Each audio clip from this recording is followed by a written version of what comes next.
I'm Ian Rush and you're watching the Redmen TV. Hello, welcome to the Redmen TV. It's the Uncensored Match Build Up show ahead of Liverpool's game against Arsenal at Anfield. I have with me, of course, Chris Pajak and Steve Hall. If you've just joined us today, if you've been watching on the redmentv.com, we firmly put West Brom to bed, and we had one or two nice things to say about Colo amidst all of the social media hatred that's basically fallen down around his ears since the last game. But that's all done and dusted. Let's move ahead to Arsenal.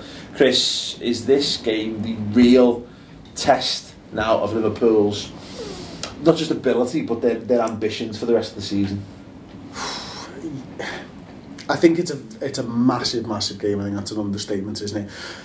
After the West Brom results, I think we need to go out there and put some daylight between us and Everton. And with us being the early kick-off as well, it gives us that chance to put pressure back on Everton. Yeah. And they've got a massive game away at Tottenham as well at the weekend. So if we can go out and get a win, I think we can get under their skin and make them doubt whether they can get fourth. And I think it's massively important that we do go out there and go at Arsenal. Yeah. I think, and that's not something I'd normally say is Liverpool need to go at Arsenal, but I think that's the only way we're going to beat them. Yeah. I can't see us sitting back and letting them so-called pressure against, watch your so-called pressure. It's not going to happen against them. We're going to score more than them, and that's the way it's been all season. I mean, with the Everton game, that was the last of the biggest tests of Liverpool's ability, ambition, and we passed it with flying colours, didn't we? Is there a case that now we've got that under belt? Does that give you confidence going into this game? Putting West Brom to one side, of course. At home, we're fine. I mean, generally, other than the odd little drop on the bollock, like you mentioned, but I've always maintained, and I've kept saying it, we're alright, all the big teams have got to come to Anfield. They've all got to come to Anfield. Now you've got to beat them. Yeah. It's alright saying, it's all you've got to, it's alright saying, we'll be sound, City have got to come to Anfield, Arsenal, Chelsea have got to come to Anfield. I'd rather not have to come to Anfield or us not go there. Yeah, just not play them. But so we've got to beat them. But having said that, it's a tough game, and I agree with Chris, I don't think the tactics that we employ against Everton will work against this Arsenal team. I think they're a more patient team. They'll let us sit back and they'll just pass the ball. Everton tried to just ram it down our throats, and when they lost it, they were done. Yeah. I think Arsenal are they are the better team. I mean, obviously, and they'll keep the ball and they'll be more patient. So our best tactic is to just fight fire with fire almost, and just say, listen, this is the best we've got. We'll throw it at you and see what comes. It's not like reckless. Obviously, you've got to be disciplined in our play, and Gerrard Henderson going to be vital. But I don't think we can deploy the same tactics that we did in the derby. I think we'll lose. I don't think Arsenal will try and do to us what Everton did. They'll be more patient, and they'll defend better than Everton did. Mm-hmm. They've got better colours. So in terms of our ambition and our ability, it's just one mark, isn't it? If we win this, then we can say, right, 2 of the top 5 or 6 teams have come to Anfield and we've beat them. 3, Man United, even if where are they, 7th, 8th, to come into Anfield and we're beating them. We've got to show on that anywhere possible. So it is, and I say, 8th, did you say? I forgot about them. Where they are. The below us, might be in the bottom half. So it's a massive game, mate. It really is, because if they come and beat us, then you're thinking oh shit, Chelsea are going to come to Anfield soon. But we've got City to play at Anfield soon. If we beat them, then it is confidence, and like I say, it puts pressure on the Everton Tottenham game, and both sides in that game. That's what I'm saying. A Liverpool win makes them both have to go for a win, if that makes sense. If we get beat, they probably settle for a point either, and I think fair enough. So it's a massive game, and it's a tough game. They're the team that I hate playing Arsenal, home or away. I don't even mind when City come to Anfield or Chelsea. I always think, fair enough, we'll have a go. I don't think, when's the last time we beat Arsenal at home in the league? It's been a while, hasn't it? They've tended to...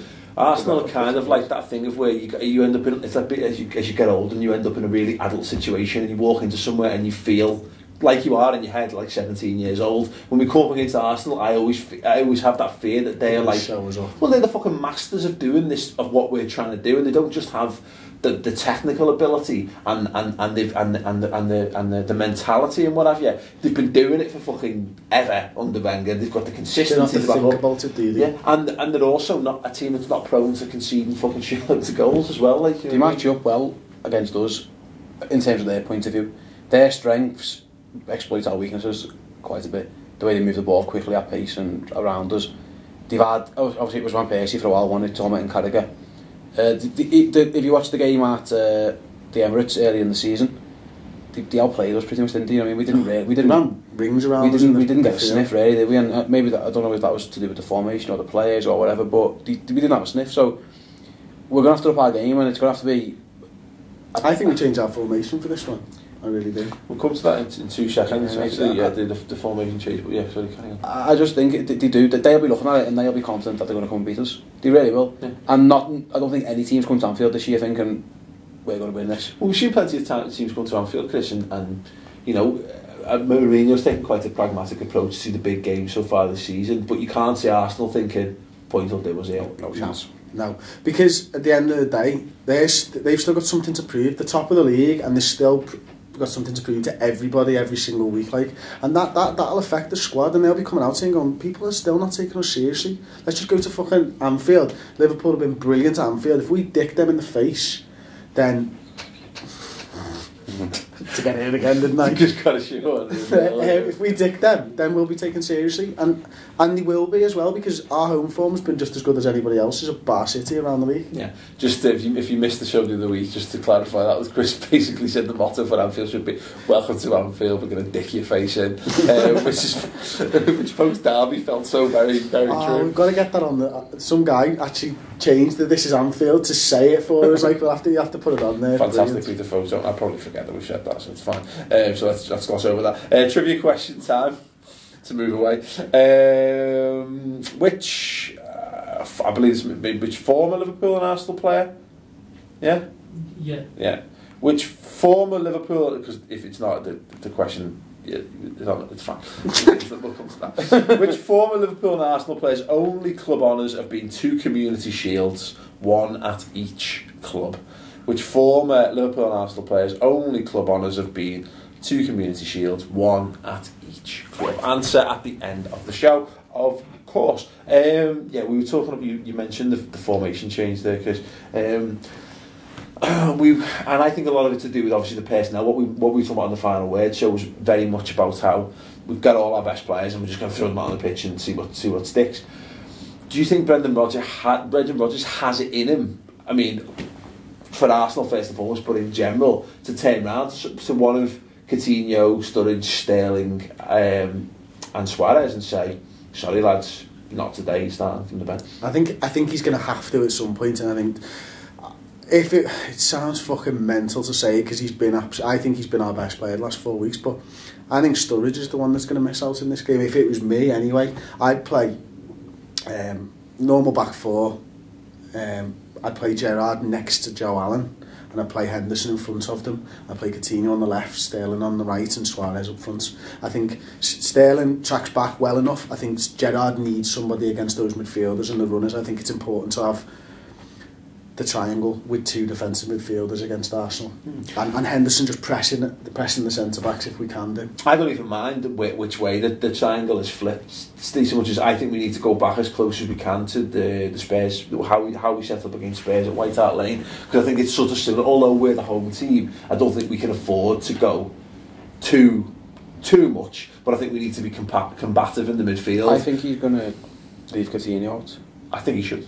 And play Henderson and play as the 10 and ask Sturridge or Suarez to do a job on the left. I think that's what he'll do. You can't leave Suarez out, that's how the equation is. So you're saying leave one of those 4 out. I think he's got the balls to leave one of the 3 out. He'd be fucking nuts if he left Suarez out unless it was. But knowing that Sturridge is now, you know, he's scored the goal the weekend, he scored the 6 and 6 as he also. Exactly, you know, he's in astonishing form. He's our informed centre forward at the moment. Oh, he is, that's true. How does he turn around? Does he have it in him? Because we've never known Brendan Rodgers to take an informed player out of his. I think he's sound. I think he's right with it. I think he's man enough to do it. I wouldn't question it. I think what he's probably thinking is one we're going to get more out of. We're going to get more out of Sterling on the left or Coutinho, because neither of them are natural left wingers, are they? No. You again, we're shoehorning players in because the squad's not great. So he's probably thinking, either way, I'm losing one or the other. I'm either losing a bit of defensiveness, because Coutinho will actually do a job defensively to an extent, and a little bit of creativity if I leave Coutinho out. But I can play Sturridge, and I'm more likely to get a goal out of him. So I think that's what he'll do. I think he'll leave Coutinho out. I'd be surprised if we went the same again, like we did the other day. I think Arsenal, if we go again. Arsenal midfield is really strong. It's really strong, and even with the injuries they've got, they just bring another one in. Ramsey goes off for 6 weeks. Oxlade-Chamberlain comes in, bosses the game, scores 2 goals against obviously against Palace, but you Still know, worrying, they've got Rosicky there who can come in and play. Arteta, the midfield's their strength. Yeah. That's how they win games. They've been winning games all season with that midfield. You know, you probably got, you can name 8 or 9 who'd feasibly start for them, and they're not considerably weaker. You know what I mean? Wilshere hasn't played much. Top player, you know.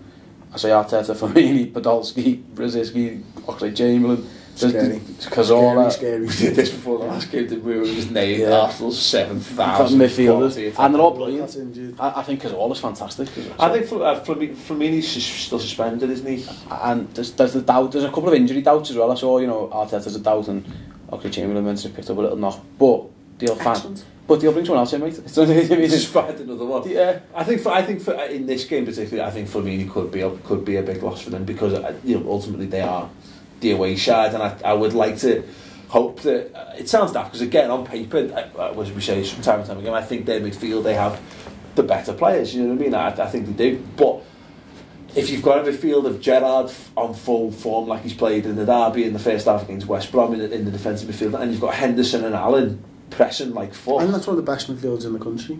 If there's 3 of them are all playing well, I think you can put them up there with. I'd highly doubt that he'd go 1 and 2. Yeah, I think he'll go 2 and 1. I think he's learned. I don't think he'd trust Gerrard on his own there now. Yeah. I think again, if you remember Tottenham, it was Lucas who's a bit more mobile, obviously, than Gerrard. But and Alan's good in that position as well. You know what I mean? We're gonna play almost like an away team in this game. They're gonna have the ball most of the time. I think we can. We're not going to outpass Arsenal in one way. They keep the ball too well. They're really good at doing what they do. So I think we're going to not defend and hit them on the counter, but we're going to have the ball less. So Henderson's going to have to fucking work his bollocks off again, isn't he? We say all this though, but bear in mind, for the last 3 weeks we've expected him to change the formation and the personnel, and he hasn't yet. No, he might not. He might just go, listen, fuck it, get them all on the pitch, you know, to fucking outscore them and probably get. He done it against Everton, mate, and I was worried when I saw the time. Yeah, I was terrified when I saw them. And he done it anyway, justifiably. But that being said, you know, losing Lukaku did play to our favour. Although Naismith actually scored in the week, quite a good goal as well. He's not a physical presence who's going to pause anyone any real. I don't think even Giroud, though, you know, Giroud's decent type. He's not going to bully it off the. He'll get his goals by people setting him up. Well, it's the midfield doing the job for him. Arsenal's defence has been really, really strong, hasn't it? As much as I remember sitting on here last year and we just levered Saka. Like, he's been brilliant, hasn't he? Him and Koscielny have been. That being said, there was a moment in the Palace game at the weekend where Shamak stood Koscielny up and just drifted past him into the box and just over it, like, you know what I mean? He knows his weak spot. Maybe that's it, like, you mean? But you can see, I mean, obviously Daniel Sturridge's other foot, like, but we know that for as good as their defence is, it doesn't matter how good a player you are, because our attack is as good as anything in Wales. If you remember the Emirates game, Henderson early on ran right through the middle of them, and it was only when he got on the edge of the box he shit himself. He shit his kecks really, and he didn't know what to do. They'll give you a chance, and at the minute, I in that position, I'd want Daniel Sturridge, and I think he'd score because he's on fire. So I think we'll get. No one in this league's unbeatable. There's no clear standout, amazing team. It isn't like Mourinho's Chelsea or, you know, a little before that the Man United team that was almost unbeatable or whatever, the Arsenal Invincibles. Every team's got a weakness that we can exploit with our attacking players. We just need to make sure that our weaknesses, because they're there, everyone knows where they are as defensively. The full-backs we're struggling for. Flanagan's been great, don't get me wrong, but he's not a first choice centre back really. A first choice full back really. Usually he's had a good few games and fair play to him. He's a good player. Sissoko's woeful, but and obviously teams can get at Liverpool's midfield. So we've got to make up. Hopefully, I'm not saying try and win 6-4 and try and outscore them, but we just need to. Well, I think that's what we'll do. Mate, we're going to need 5 or 6 players to have a 7 or 8 out of 10 game, like we did at Spurs. Yeah. Where you're going to need. No, you can't carry anyone in this game. No. You might be able to get away with maybe, you know, Sissoko just have a 5 or a 6 and hope that it's good enough. But the centre halves are going to have to be on the game. You say that, but I don't. He gets all the stick. I don't think Alex Sissoko's anywhere near as bad as is being made. I don't think he's a good left back. I don't think he's Champions League quality by any stretch. but he's fine, isn't he? He's all right at defending, yeah. It's going forwards, man. He just looks. He was amazing against West Brom. See that run when he skinned their entire right wing, and then just played the weakest cross. That's what he does, though, isn't it? Yeah. You know? But I actually think his cross. Until that point, I thought his crossing wasn't too bad. He puts the balls in the right areas. It just looks.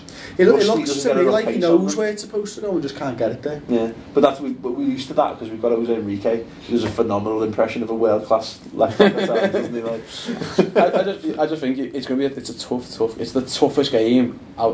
It's the one that I don't like the most.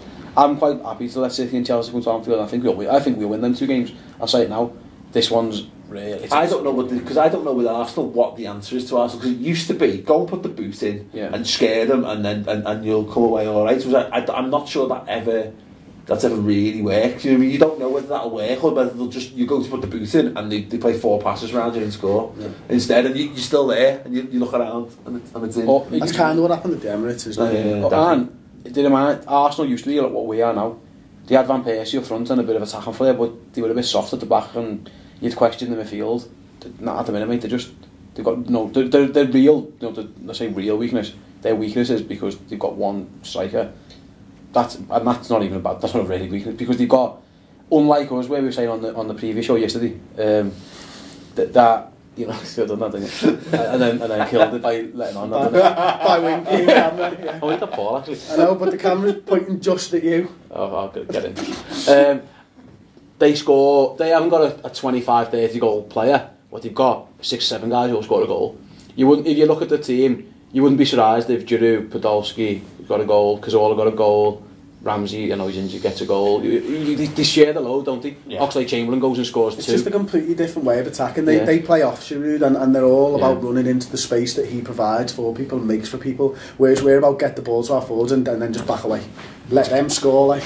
Yeah, but saying that, look at a couple of goals we scored recently. Look at Sturridge against Villa. We've got loads of men round the box. It's a little flick from him. So I think we do play like that. But it's sometimes when you've got a player who can literally just take the ball and run with it and score. I think we can do both, which I think is to our tail strength, and that's something that they lack because they've got it for the players around them, but Giroud can't do that, can he? You know what I mean? He's not going to be bombing 40 yards. The thing that makes Arsenal really difficult to work out and why they're so good this season is because you look at us, right? Who are you tactically going to look at? You're going to look at Coutinho, you're going to look at Suarez and Sturridge. You don't know who Arsenal are playing in midfield half the time, and they're all bombing on. And it tells you can't formulate a game plan. Just stop all of them for me. You look at Suarez for us, and they'll pin a man on Suarez, and that'll hopefully be their tactic. You mark Cazorla, and there's Ozil. Or you leave Ozil on his own, and there's Riziki. So it's tough. We're going to have a storming game. Yeah, well, it is the fact of the matter. That's what it is. These are all. I mean, it's daft and it's one of the most ridiculous cliches in football. But all of these home games against Arsenal and Chelsea and that. The big cup finals for us. You know what I mean? This is where these are the big tests for us now to see how far we've come. Especially because we lost away all 3 of them. Yeah. The home games we come. Well, the fact of the matter is, if we win all those games, then it gives a shit whether we lost the away games. It's completely irrelevant. Whereas if we drop any points in these home games, we're going to be looking back and thinking, why didn't we just fucking go and park the bus away from home? I remember me watching Arsenal at Palace. And Palace done a job on them, to be fair. They were unlucky not to get up from the game, and it was how it was basically got about them. And it's whether are we equipped to do that with our players we've got. Maybe Gerrard and Henderson and get about you, but we're just gonna go there, just go and manhandle. I mean, physically, like big elbow drop, Macho Man Randy Savage style on fucking Ozil and Cazorla and see how they cope. If they become better players for it, no, you can do about that. We've done it to Bale, haven't we, once? I remember doing it to Bale and it worked. Yeah. I think Scale put him 10 foot. No, Gerrard even might have been. Just put him 10 foot in the air and he quieted him down. It's old school football, and it's not. It isn't how you'd say it, Rodgers. Agricultural football. It isn't. As long as you're not playing it every week, fuck it. You know what I mean? I don't see this being a problem. But as long as you're not actually ending any careers in the process, like. But on obviously talking about their talents, and it's something I asked you to look into a little bit. I mean, we had Robbie from Arsenal Fan TV on deadline day live and uncensored, and we were saying how obviously the importance of big name signings. Because Arsenal consistently, under Wenger, they've refused to spend big. They've refused to splash the cash, and it looks like with Ozil, I mean, because it looks like we're finally seeing, from their perspective anyway, the importance of actually just going out and spending big bucks on a big name player. That's it. It's not just what he's brought on the pitch. I mean, is it 7 or 8 assists this season in the Premier League already, a couple of goals as well, but it's what he's done to that squad, isn't it, and the fans and everything that he's encompassed. He's brought them all together and made them all better because of how good he is. I think, you know, there's an argument to be made that he's the best number 10 in the world.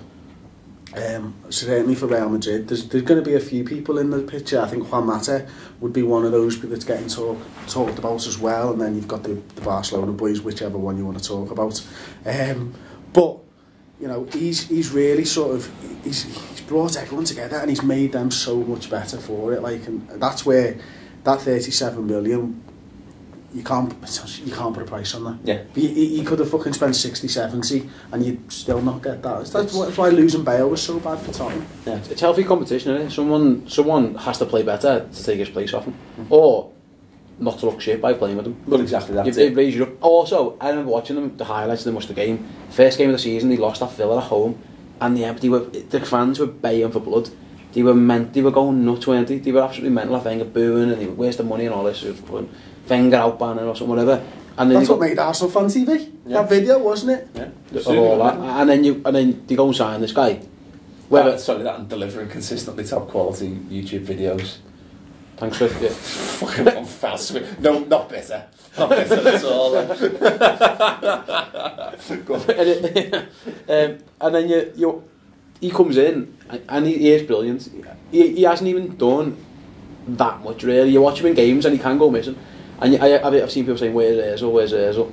He's there and he's class. And that's because it sounds really funny rolling off the tongue. And even if he's not having a good game, you're still accounting for him. Yeah. It's kind of like when Suarez has a bad game, the other team is still shit scared of him. Oh yeah, fucking it only takes a moment. He's banging, he's on. I think the interesting thing about Ozil as well, as you say, it's about raising the level of people around you. And you see kids try stuff. And I mean, that's what my dad's a big proponent of. Like, Liverpool did it with Dalglish was in there. Liverpool, like McDermott became a much better player. Try things that didn't seem to be in his makeup. But you know, seeing Dalglish every week would make you a better player, and you can see that with Arsenal. But for me as well, it's actually almost made. I mean, we forgot about Cazorla. What a fucking player! Everyone this time last year, he was the best player last year. Yeah, exactly. And everyone was saying what a great buy he was. They didn't spend a massive amount of money on him, but he now is coming back to the forefront of the way Arsenal play. Again, look at the Palace game at the weekend, that ball he plays for Oxlade-Chamberlain when he runs in. It's unbelievable. And again, but because, as you say, that's it, everyone's worrying about Ozil because he's the big name, the big money man, and you're probably getting more out of the likes of a Cazorla because he's got more time and space on the ball. Fantastic. Yeah, and couple that with he's creating 3 chances a game, Ozil, isn't he? And that's a massive amount of chances, and then everybody else is playing better around him. Fucking hell, man. That's what you want. Yeah, fucking A. If you're an Arsenal fan, less so. If you support Liverpool. But, yeah, fucking A. Yeah, and we mentioned obviously Oxlade-Chamberlain, who's just come back into the team and into form. Centre midfield as well. Well, the only hope with him... He was actually sat back in the centre midfield. Mental. The only hope with him is that he'll have gotten through that Palace game on pure adrenaline, having come back. He took a knock at the end. I think he had an injury. And I think he's won. If they're gonna, I think if they try and play him in that position again against us, that's a massive gamble from Wenger because I really think we could put him under. He's got, because he has the ability to kill us because he's a very good player. But he's that kind of player where Steven Gerrard should just go and step on his Achilles. You know what I mean? In the first minute, not in a permanently damaging way, but just, you know what I mean. Go and give him a fucking boot. Twang it. Well, yeah, no, just go and put your studs down the back of the calf. You know what I mean? And just gently and fist, face, fine, whatever. Like, you know what I mean? So just people's elbow, it's fine. But you need to go. You go and shake up players like that and see what the limits of them are. Because we saw in the derby, Ross Barkley not fully fit. Magnificently talented footballer, but we get about him and we test his limitations. I think that's how we could do. Whoever plays 10, whether it's Henderson, Coutinho, or whoever it is, they will have to run their arse off. Yeah, and that's what worries Henderson, me. Then. Yeah. It's what worries me is that can he do it for 90 minutes? Henderson probably can. To be fair, he's fit, but it's going to be that 10 is going to be close. If Arteta plays and Arteta and Oxlade-Chamberlain. That's some running that you've got to do to put those two under pressure, and because you're the two are then worried about Cazorla knows or whatever, so it's difficult, and that it puts a lot of pressure on the 10, doesn't it? But as we say, the fact is, with Alan, if we have a midfield of Alan, Henderson and Gerrard given 110%, I'm more confident than I would have been in a while that we have the ability to cope with that. I mean, as much as any team can, I think. I don't get me wrong, we're talking here, we're big in Arsenal, and we're at home. I mean, they've got to come and beat us. If they want to come and beat us, do what? Only Southampton done it to us when Brendan dropped another one of his bollocks and played 4 centre-backs. Other than that... He's talked about 8 bollocks now, hasn't he? Every so often... But this season, compared to last season when we were talking about every other week... Every so often he'll drop one, but this is another lesson, isn't it? We've talked about this going through this season. This season is like the sequel to last year. This is Empire fucking Strikes Back, except hopefully without the bittersweet ending. Where it's like, he made loads of mistakes. If you go and look at the Star Wars analogy on for a moment, if you look back at Star Wars, it's got a very nice overall film, but it's massively flawed. Whereas by the time you've had time to go away and think of it all, and you can, we've sorted out so many of the glaring problems from last season, and we've had so many of the games that we completely fucked up last year, and we've done much better this time around. Arsenal, for me, is that one, because Arsenal completely and utterly played us off the park. Well, we haven't been terrible this year at all. Not saying not all. The odd game. We've been poor. Southampton at home we were pretty poor. Hull was diabolical, and that weekend was pretty bad. But I just think Southampton pressed us too. Yeah, well. they ate us, and we haven't been shockingly bad. It's whether if our best beat Arsenal's best. It's a tough one, isn't it? Because who knows? Again, can they stop Suarez and Sturridge? Who knows? Can we stop it? It's a massive game, and it's an interesting one. And I'm quietly confident that I think we'll at least get a point. Yeah. I want to see Suarez make Mertesacker and then go through the legs himself afterwards and follow it through. That's all I want to see. Let's have some scores. Sat there a long time in your seat, mate. Everyone would have packed up and gone home. You'll be sitting there. I'm not going home until he does it. Literally fucking killed Apollo Creed. Someone needs to fucking have a word. Steve, what do you think the score's going to be? 1-0. 1-0, Chris. 2-1 Liverpool. That looked like you may have booed a little bit while you're doing that as well. Just nick one off. Is that your lion pose? I don't mean so much. It's because I don't really believe we're going to win, but I can't. Can't not to, yeah. No, I said I was on the Day Trippers podcast this week as the only non-day tripper, I imagine, probably. But do check that out if you can, if you're a Liverpool fan, you're into that sort of thing. But I said 2-1. And if the winners are horrible, scruffy, more the better. Would you take a point? That's a good question. Would you take a point? Of course I'd take a point, but I want 3. If Tottenham and Everton drew, I'd take a point. Yeah, let that. I think it's that's really dependent on that. Right? Yeah, it's tough. It depends how you play as well, doesn't it? I think I'd take a point off this. I think they're flying like. Are we 2 points ahead of Everton at the moment? Yeah, so if they won, so it draws enough for us to maintain fourth place. On goal difference. So it's not the end of the world, is it? That's the most important thing. What I don't want is to fit at the end of this game. We're looking at it and Everton are back above us, and it's all the hard work within the derby feels like it's gone out the window, because it hasn't. Because again, it's a full fucking season. You've got to play every team twice, yada yada yada.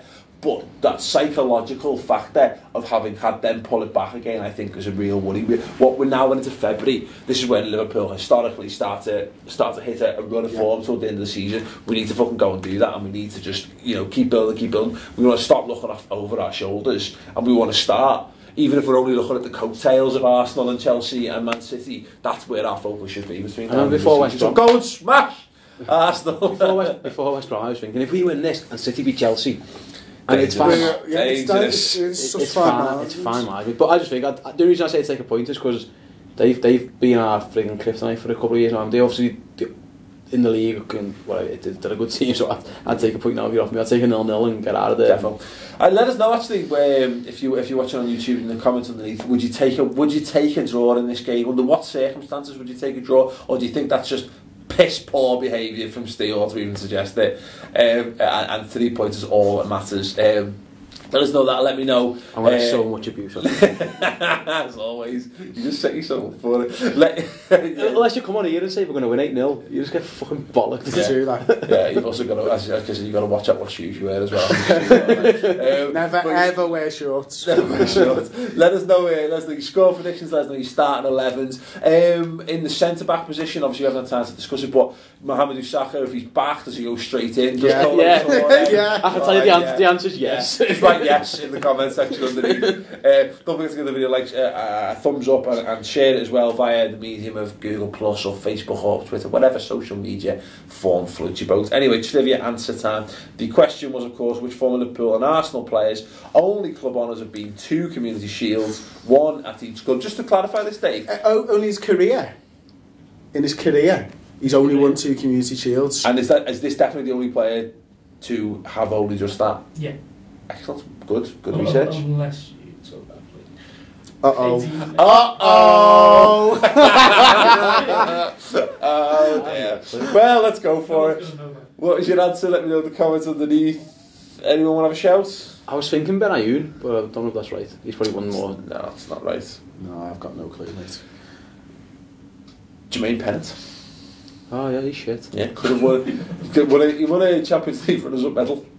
I was thinking that too, but that's why I had Benayoun, but yeah, good shout. If you got that right, well done. If there's another 10 players who have the same honours, also let us know in the comment section underneath. Feel free to hail abuse at Dave. Anyway, thank you very much for watching. On the subscriber shows this week on the website, we are going to be wrapping up the transfer window. Obviously, we did Deadline Day live and Uncensored. It was great. We were goosed in the last half an hour. So we're going to wrap up Liverpool's window. We're going to talk about what went wrong with Bianca. Apparently, Liverpool linked with Tony Cruz. There's a load of other bits and pieces. Yeah, I know. So check that out on the redmentv.com, which is entirely free for a month if you want to check it out. If you don't like it, fuck it off. Little clarification. Some people have made a mistake on Twitter in thinking that because we've got 40,000 subscribers on you're minted. On YouTube that we earn 80 grand a month. We earn 80 grand a month. No, we don't. We don't get anything for subscriptions on YouTube. I'd be taking an appearance for you if that was the case. Fucking hell, mate. We'd be doing this from the fucking... You wouldn't be wearing a shirt from 1995 if he was on 80 grand a fucking month, would he? We'd be doing this from the fucking centre circle in Anfield. In a redeveloped Anfield that we'd fucking paid for. But yes. You'd be on more money than Gerrard. 80 grand a week. You're working a fucking restaurant still. Yeah, so it's not the case. As I said at the time, I earn enough money from doing Redmen to buy. I don't have to buy Tesco value beans, but I can't afford Heinz. So, take that to be what you will. Anyway, yeah. If you do want to subscribe to the website, like I say, we give loads and loads of extra bonus content. There's over 200 hours of back catalogue. Yeah, better. And he should be shopping in Aldi if he can't afford the Heinz. Well, that's what I do. Tesco's is well expensive. Then 3 for a tennis, fuck you, lad. I do shop in Aldi. And walk there and take my own carrier bags. Anyway, with some vouchers I found on the internet. Yeah. Anyway, thanks very much for watching the show. We'll see you on the redmentv.com because what else are you going to do? Thank you very much for watching and good night. Ta-ra. Tell you what that was all about.